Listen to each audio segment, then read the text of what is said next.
That is so weird. Okay. So does anybody have any just like initial thoughts after reading this?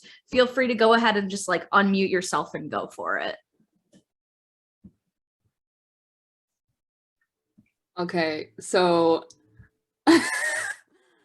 first off, this was my first like time playing like a gay man. So that was fun. Secondly, I loved it kind of took on the thing of like two men fighting over one person, and but it was like gay. And I was like, yes, like this is the shit I'm talking about. Like with like a rom-com, you know? I'm like, that's it. And I thought it was so fun, but also wild. I was like, whoa.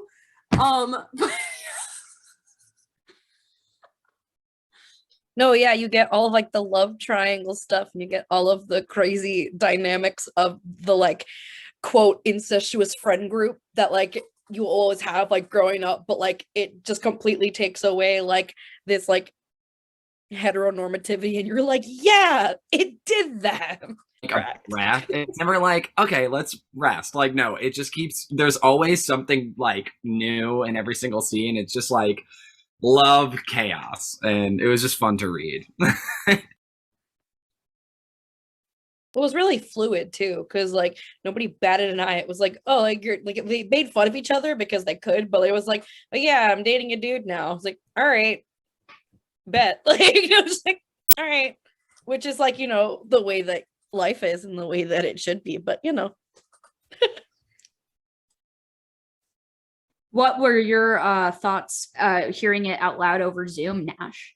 Oh my God, I'm gonna get love chaos like tattooed on my forehead now. But I mean, yeah, like, I mean, this took, I mean, this was my first piece, and took me, oh God, it was like 3 years just to even like get it going. It took forever. I had notes forever. It went through so many phases. That wild party scene actually wasn't written until the play was completed my freshman year of college, and then it sat. There was like a reading, and then it sat forever, and then I went back to it, and I was like, something's missing. So then that whole wild party scene was written later, and there were scenes that were completely redone, and then it got a staged reading right before the shutdown. So this was pretty much the last piece of theater I saw right before the world shut down was my own play, which was like cool, narcissistic, but cool. So yeah, and it's just been like sitting for a while, and it was really nice to just hear everything out loud again. And I was like, oh, I gotta go change some words, because there were some words in there I was like, oh, I don't like that, but it was really refreshing to like see it with different voices and different people. And yeah, that's awesome. Yeah, I thought that it was just really it was a very like, it wasn't a heavy piece of theater, which is, I feel like I've been reading a lot of heavy pieces of theater recently, and I think that they're great and they're wonderful and we need them and we love them, but like it's nice to just like have a piece of theater that like you can still learn something from it, but like it puts a smile on your face and it makes you laugh, and like it gets everything that a piece of drama needs. Like you get everything you need out of it, and like it just makes you leave feeling good, as opposed to leave feeling like, oh my God, you know what I mean? Like I just feel like, at least personally, I've been feeling that way too much just in my personal life with all various things going on, that it's nice to just kind of not have that feeling. I don't know if anybody shares a similar thought there. I'm a big believer in dramedy, and I don't take life too seriously myself, so fair. So I guess what we'll do is we'll go ahead and talk about some calls to action that we have for this reading. So I will fill you in on what that is. My lovely roommate who is here, Caroline, she is actually the person who coined our calls to action. It was created after I want to say a couple of months into Disruptive Compassion. And essentially we had been reading all of these plays, and Caroline was like, hey, you know what? Why don't we stop talking about what we can learn from these plays and continue that conversation by figuring out a way to put it back into the world, and find a tangible way to put that out so that we can actually do or insinuate some change somewhere. So I was wondering if anybody had any calls to actions for yourself, for the people around you, for just different things that you want to see or experience. I think for myself, my call to action from this is it's something that I've been thinking a lot about recently, and it's just the use of my words. I think words hold a lot of importance, and we do and say things that we don't realize, it might not mean a lot to us and it might not hold a lot of weight for us. But the part that sticks out to me in this play was the fag line of that, and how that really, really was like a really hard thing for Walker to get his head around. And obviously, because that's a terrible word to use, and that really, really screwed with the way that he was thinking and feeling and acting. And so, I think my call to action for myself is just to be very, very aware of the words that I'm using. And, I'm thankful that I didn't grow up using those sorts of words in my daily life, but irregardless, there are still things I do and say that I should not do and say. And I want to focus on doing my best to not do that as much anymore. So that is my call to action. Does anybody have any other calls to actions for themselves? Yeah, I do. One thing that really stuck out to me in this show was the emphasis on self-discovery. Like this show really was about, finding who you are. So I think probably my call to action is to give myself a little bit more freedom to, go through those kinds of self-discoveries, because it really can, shape the rest of your life and the way that you see your friends and even yourself. So I'll just be more patient with myself, maybe.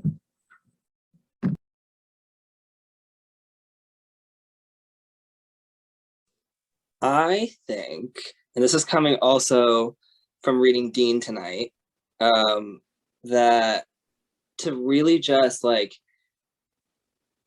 take that step back sometimes whenever you're in any type of conversation with someone. I think like I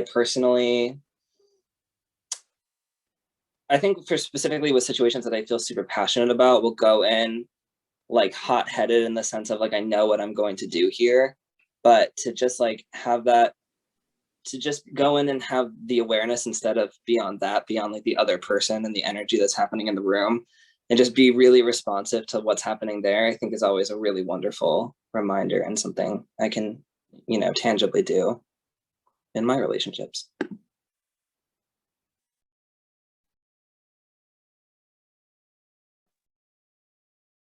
going to build actually a little on what Anna Christie said, and actually also going off of what Katie said, because the slur moment definitely stuck with me, and then also Walker's like internalization of that slur very much struck me, and I guess that it's where I'm coming from with this is that like I'm a heterosexual straight man, but like it's like I think similar enough where I've been just grappling with like my half Asianness lately.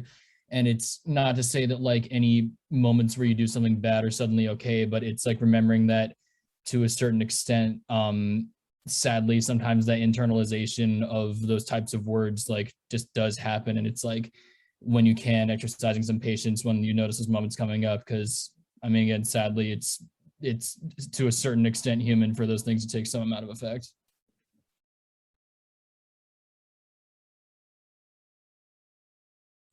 And there's something to be said too about the way that, kind of going back to what Anna Christie was saying about the way that we choose to kind of take labels and identities for our own safe havens.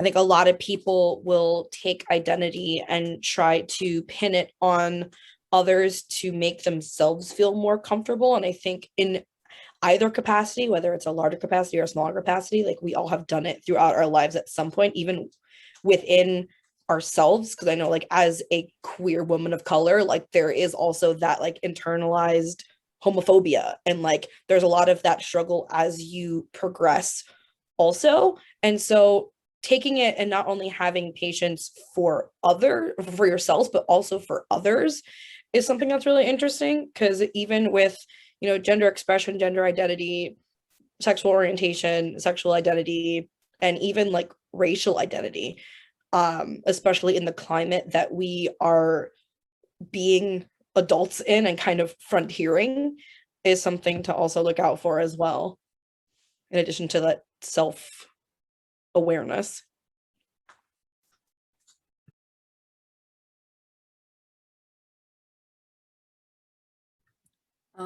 I guess adding on to that, like with self-awareness of like sexuality, gender identity, it's kind of like coming to an understanding with yourself and knowing that like who you are is okay, and like whatever anyone says about it, it's none of their fucking business. And you know, you are you, and that's great.